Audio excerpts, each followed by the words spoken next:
Hello, Gemini, the twins. I'm Noelle with followtheplanets.com.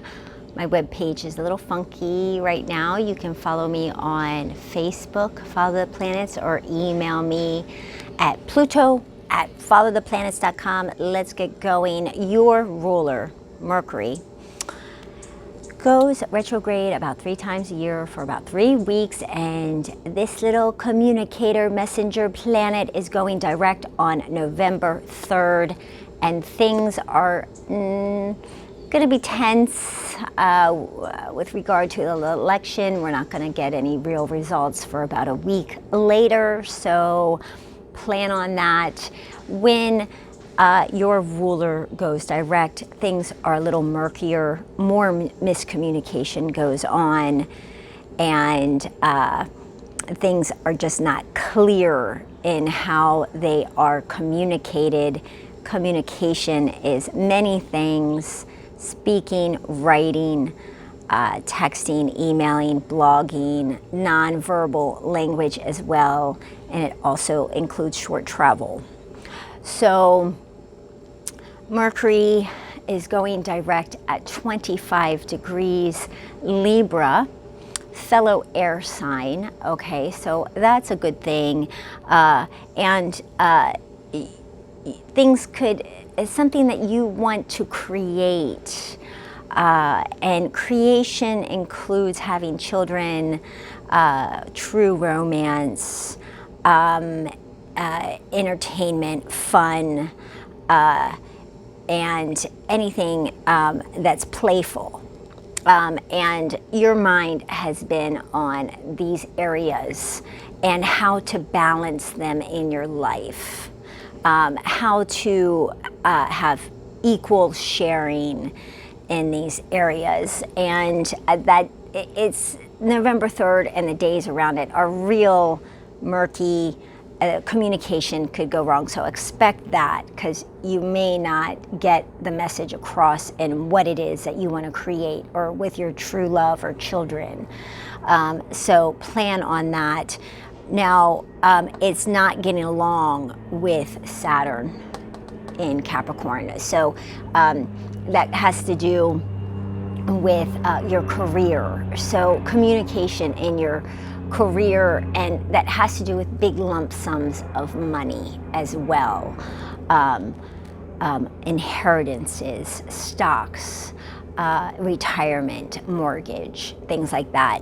It's not a day to sign a contract or talk about those things. You need to wait until the dust settles for sure.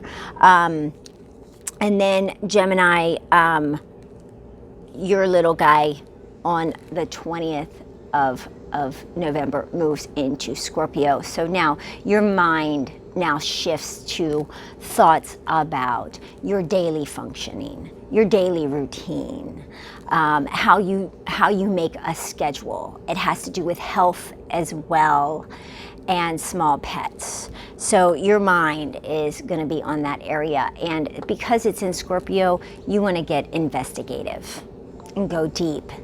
You want to really understand the best way to have a very good functioning schedule, and things that function very well together. It can have to do with employees and employers.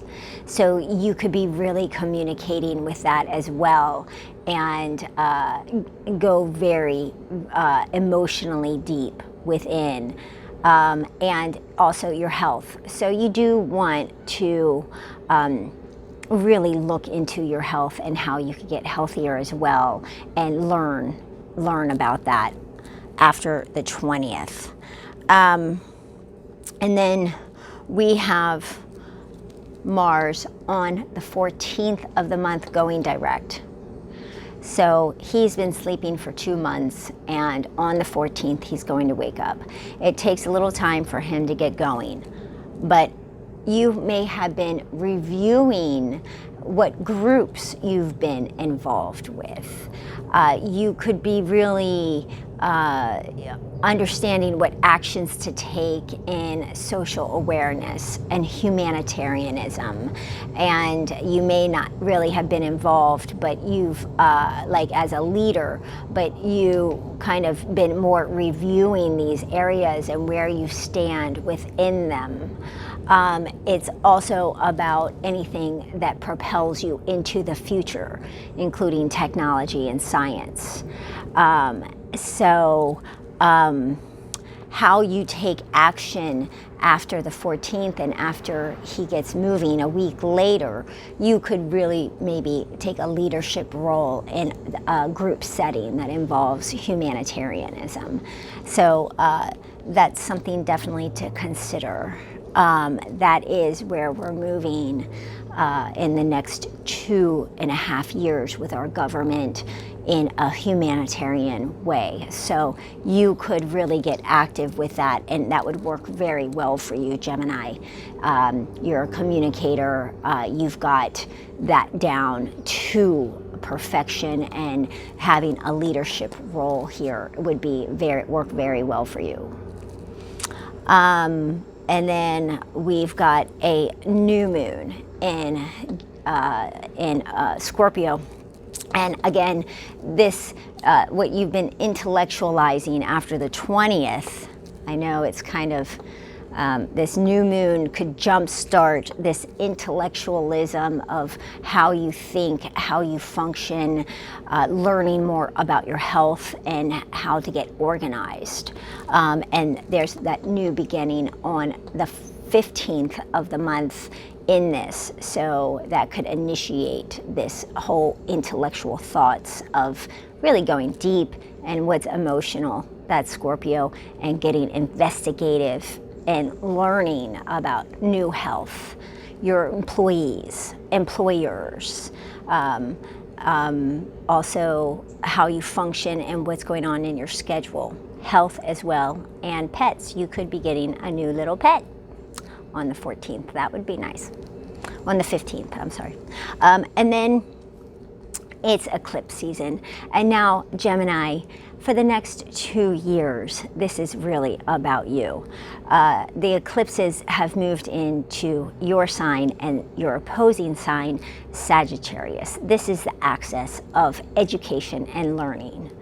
And so, Gemini, you could really have a whole new you develop over the next 2 years. And on November 30th, we have a lunar eclipse in your sign. On December 14th, we have a solar eclipse in your opposing sign, Sagittarius. And so something is coming to an end here about you, your identity, how you present yourself, your direction, your purpose, who you are. Something is coming to an end with this identity and maybe what you identify with. It's accumulated and it's exposed. And lunar eclipses are very strong. There is no turning back. Once the decision is made, it's done. Okay, so plan on this eclipse. I will talk about the solar eclipse for December, but the 30th, there will be an ending in some way of what you identify with, your identity. There's a shift. All right, Gemini, thank you for hearing me out here. You can follow me on Facebook, Follow the Planets. My webpage is funky. Mercury's in retrograde right now. Please excuse me. I'm going to get that updated, or email me at pluto@followtheplanets.com. All right, Gemini, the twins, hang in there this month. Until next time.